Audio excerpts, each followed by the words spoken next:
दोस्तों नमस्कार। आपकी सफलता ही मेरा मिशन है। ज्ञानकोश एजुकेशन पर आपका अभिनंदन है। मित्रों, इस समय आप जान ही रहे हैं कि जूनियर एडेड हिंदी का सिलेबसवार पढ़ाई शुरू हो गया है। आपका 4 लेक्चर अपलोड हो चुका है। हो सकता है आप उस वीडियो को देख भी चुके हैं। तो आदिकाल से संबंधित इसके पहले 4 लेक्चर अपलोड हो चुका है। ये 5वां लेक्चर है, ठीक है ना। तो इस तरह से हम पूरे आदिकाल को अगर उठाए हैं तो उससे संबंधित जितना भी क्वेश्चन बनता है सारा क्वेश्चन करवाएंगे, फिर भक्ति काल में घुसेंगे। इसी तरह से सिलसिलेवार वीडियो आपको मिलेगा। अगर आप मेरे चैनल पर नए हैं तो आप इसको सब्सक्राइब कर दीजिए और लाइक और शेयर तो सभी लोग कीजिए। और अगर आपको इसके पहले का वीडियो देखना है तो मेरे चैनल के प्लेलिस्ट में जाइए और वहाँ जूनियर एडेड कंप्लीट कोर्स का एक प्लेलिस्ट है, उसको देख लीजिएगा। और जूनियर एडेड का एक मिक्स करके प्लेलिस्ट है, उसमें मिक्स वीडियो है, वह भी जूनियर एडेड से ही संबंधित है, आप उसको भी देख सकते हैं। चलिए आइए हम लोग शुरू करते हैं। यहाँ लिखा है, जैन साधुओं ने अपने मत का प्रसार हिंदी कविता के माध्यम से पश्चिम क्षेत्र में किया।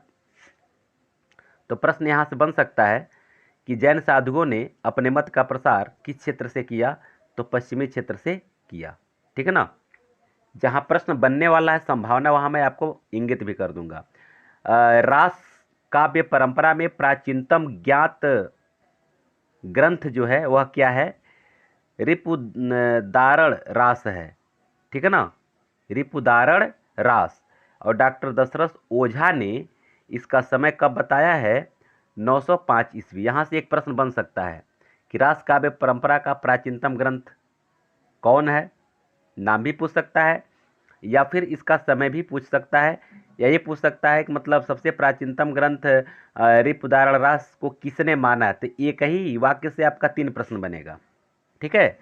रिपुदारण रास संस्कृत भाषा में लिखा है तथा इसमें अभिनय, नृत्य और गान, इन तीनों तत्वों का मिश्रण है, ठीक है ना।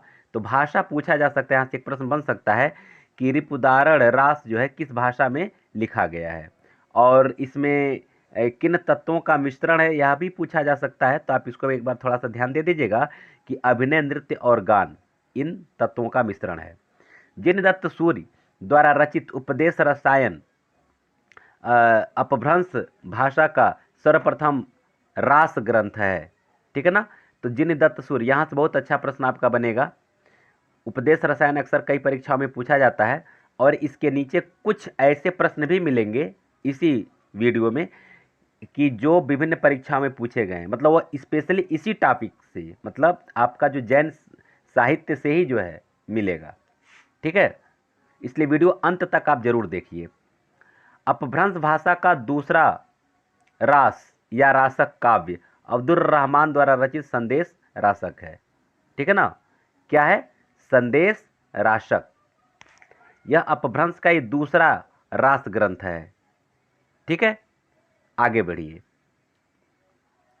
हिंदी का प्रथम ऐतिहासिक रास ग्रंथ पंच पांडव चरित रास है। क्या है? पंच पांडव चरित रास। ये हिंदी का प्रथम ऐतिहासिक रास ग्रंथ है, ठीक है ना। ये प्रश्न यहां से बनेगा। आगे देखिए, पंच पांडव चरित रास के लेखक शालिभद्र सूरि द्वितीय को माना जाता है, और इनका इसका रचना काल जो है 1350 माना जाता है। माने पंच पांडव चरितरास के लेखक कौन है? शालिभद्र सूरि द्वितीय हैं, और समय इसका है 1350। मुनि जिन विजय, डॉक्टर दशरथ ओझा, डॉक्टर गणपति गुप्त, इन तीनों लोगों ने शालिभद्र सूरि द्वारा रचित भरतेश्वर बाहुबली रास, भरतेश्वर बाहुबली रास को हिंदी जैन रास परंपरा का आदि काव्य माना है, माने प्रथम काव्य माना है। किसको? भरतेश्वर बाहुबली रास को किन किन लोगों ने माना है? तो मुनि जिन विजय, डॉक्टर दशरथ ओझा और डॉक्टर गणपत चंद्र गुप्त। आगे देखिए, डॉक्टर गणपत चंद्र गुप्त ने शालिभद्र सूर्य को हिंदी का प्रथम कवि माना है। क्या माना है? शालिभद्र गणपत चंद्रगुप्त ने शालिभद्र सूर्य को हिंदी का प्रथम कवि माना है। यहाँ से एक प्रश्न बनेगा कि शालिभद्र सूर्य को किसने प्रथम कवि माना हिंदी का, या फिर गणपत चंद्रगुप्त के अनुसार हिंदी के प्रथम कवि कौन है। ऐसे दो तरह से प्रश्न बन सकते हैं। अगला देखिए, भारतेश्वर बाहुबली रास की रचना 1384 ईस्वी में हुई तथा इस ग्रंथ में भरतेश्वर तथा बाहुबली का चरित्र वर्णित है। ठीक है ना। तो कब हुई थी? 1184 में इसकी रचना हुई थी, और उसके बाद से इसमें जो है कि भरतेश्वर तथा बाहुबली का चरित्र वर्णन किया गया है। ये इसका विषय वस्तु है। अगला देखिए, यह ग्रंथ 205 छंदों में रचित एक सुंदर खंड काव्य है। ठीक है, कितना इसमें छंद है? 205, और ये क्या है? खंड काव्य। यहाँ से प्रश्न बनेगा, ध्यान दीजिएगा। खंड काव्य भी पूछता है और ये छंदों का संख्या भी पूछता है। एक प्रश्न यहाँ से बनेगा, भारतेश्वर बाहुबली रास का संपादन किसने किया? तो मुनि जिन विजय ने किया। किसने किया है? ये रचना की बात नहीं है, संपादन की बात है, ध्यान दीजिएगा। प्रसिद्ध जैन आचार्य देवसेन के श्रावकाचार्य को डॉक्टर नगेंद्र ने हिंदी का प्रथम रचना माना है। तो हिंदी का प्रथम रचना किसने माना है? ये डॉक्टर नगेंद्र ने माना है। किसे माना है? श्रावकाचार्य को माना है। यानी ग्रंथ के रूप में श्रावकाचार्य को हिंदी का प्रथम रचना माना जाता है। और इसके रचयिता कौन है? आचार्य देवसेन, या फिर सिर्फ देवसेन का ही नाम आता है। आचार्य हो सकता है आगे न लिखा हुआ मिले आपको, फिर भी वही देवसेन है। जैसे देखिए, यहाँ लिखा है देवसेन ने सन 933 ईस्वी में श्रावकाचार्य की रचना की। श्रावकाचार्य में 250 दोहों में श्रावक धर्म का प्रतिपादन किया है। ठीक है। देवसेन के अन्य ग्रंथ हैं। कौन कौन से ग्रंथ हैं?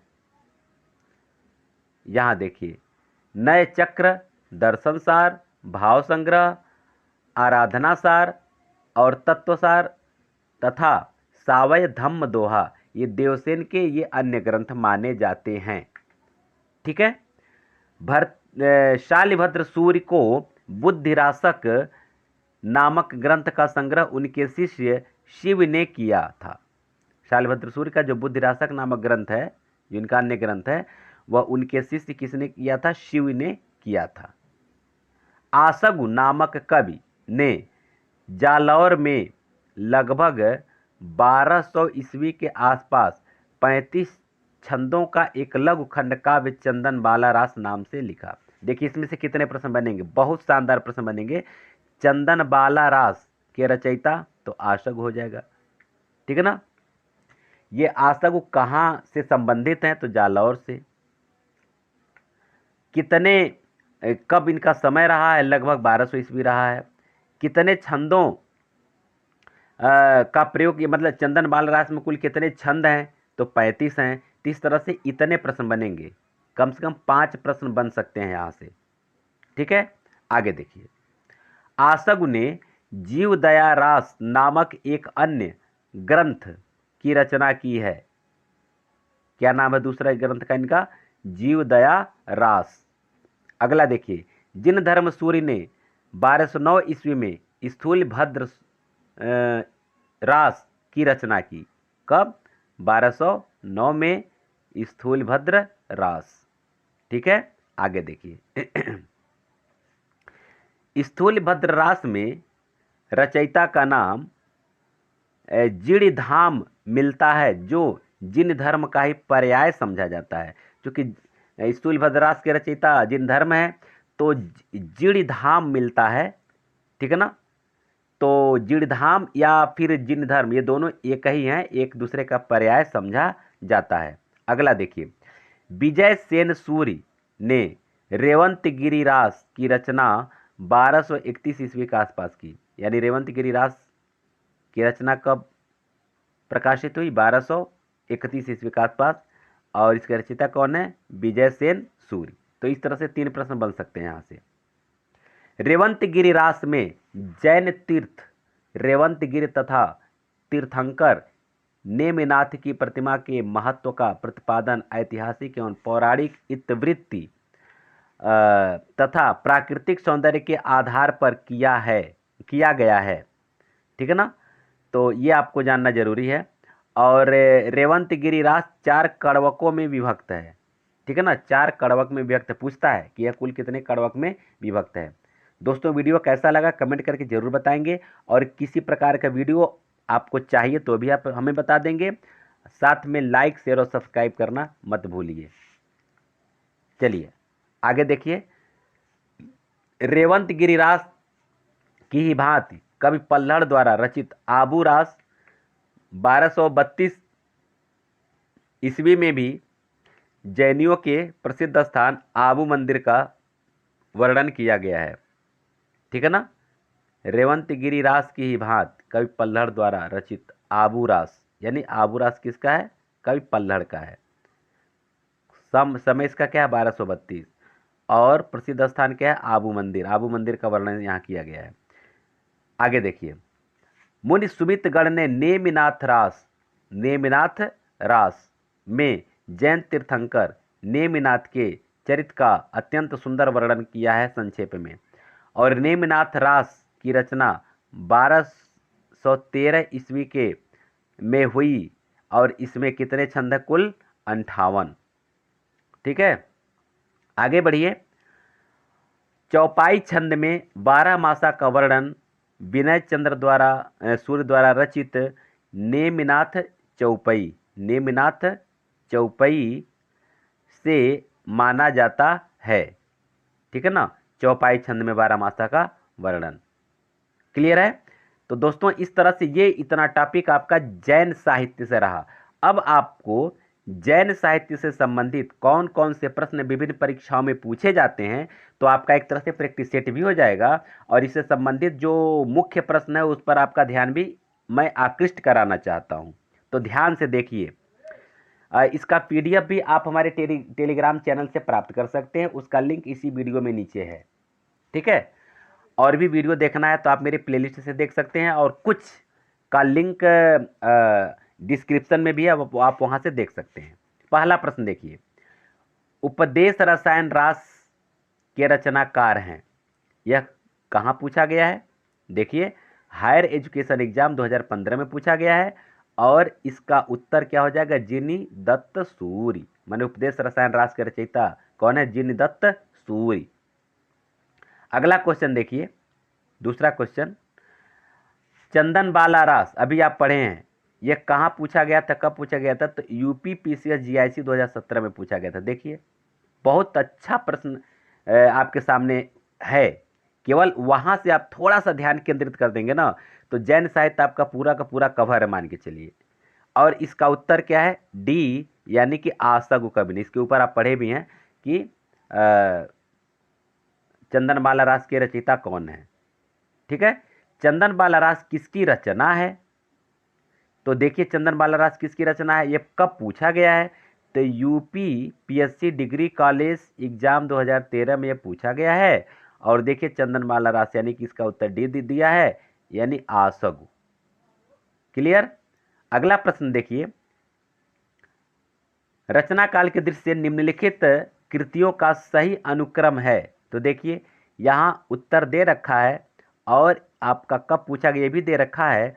यूजीसी नेट सेकेंड पेपर दिसंबर 2015 के पेपर का ये क्वेश्चन है, और इसका उत्तर हो जाएगा ए, यानी कि दोहा कोश, श्रावकाचार, संदेश रासक और कीर्तलता, यही इसका सही क्रम है, ठीक है। पांचवा क्वेश्चन देखिए। आदिकालीन रचनाओं का सही अनुक्रम कौन सा है, आदिकालीन रचनाओं का, ये कब पूछा गया है, तो यूजीसी नेट सेकेंड पेपर जून 2011 में पूछा गया है। इसका सही उत्तर भी आप यहाँ देख रहे हैं क्या दिया है, ए, यानी कि भरतेश्वर बाहुबली रास, स्थूलभद्र रास, नेमिनाथ रास और संगीत रत्नाकर, यही इसका जो है कि सही अनुक्रम है। आगे देखिए। छठवां क्वेश्चन। अब्दुल रहमान कृत संदेश रासक है, क्या है, अब ये पूछ रहा है। तो दोस्तों ये कब पूछा गया है, यूपी पीजीटी 2010 में पूछा गया है, और इसका सही उत्तर क्या हो जाएगा, खंड काव्य। अभी जस्ट पढ़े हैं इसके पहले, और इसका उत्तर यहाँ दे रखा है भी। क्लियर है। अगला देखिए। उपदेश रसायन के रचयिता कौन है, तो उपदेश रसायन के रचयिता आपके कौन है, ये पूछा गया क्वेश्चन यूपी टीजीटी 2013 में। इसका उत्तर दे रखा है ए, यानी कि जिनदत्त सूरि। आपका इस तरह से प्रैक्टिस होता चला जा रहा है। श्रावकाचार किसकी रचना है? तो श्रावकाचार जो है ये पूछा गया है UP PC degree college exam 2013 में, और इसका उत्तर भी दे रखा है ए, यानी श्रावकाचार जो है कि किसकी रचना है? देवसेन की। इसके पहले जस्ट आप पढ़े हैं। तो मित्रों, इस तरह से इसी तरह का वीडियो आपको मिलता रहेगा। अगर आपको किसी टॉपिक पे वीडियो चाहिए तो आप कमेंट कर सकते हैं। हमारे साथ बने रहिए, और आपका 35 से 40 दिन के बीच में कंप्लीट कोर्स करवा दूंगा जूनियर एडेड हिंदी का, जो आपका परीक्षा 17 अक्टूबर को होने वाला है। उसके एक सप्ताह पहले मेरा कोर्स कंप्लीट हो जाएगा। आप हमारे साथ केवल बने रहिए। आप सबको बहुत बहुत धन्यवाद। और हाँ, ये सभी चैनलों का लिंक यहाँ दिया हुआ है। हमारे जो इंस्टाग्राम पेज का लिंक है, टेलीग्राम का यहाँ लिंक आप देख रहे हैं। टेलीग्राम से आप यहाँ से पीडीएफ प्राप्त कर सकते हैं, और भी बहुत सारे पीडीएफ आप वहाँ से आप प्राप्त कर सकते हैं। फेसबुक पेज को लाइक कर सकते हैं। यूट्यूब चैनल का लिंक तो है ही। तो अब तक आप लोग हमारे साथ बने रहे, इसके लिए बहुत बहुत धन्यवाद। हम लोग मिलते हैं अगले वीडियो में।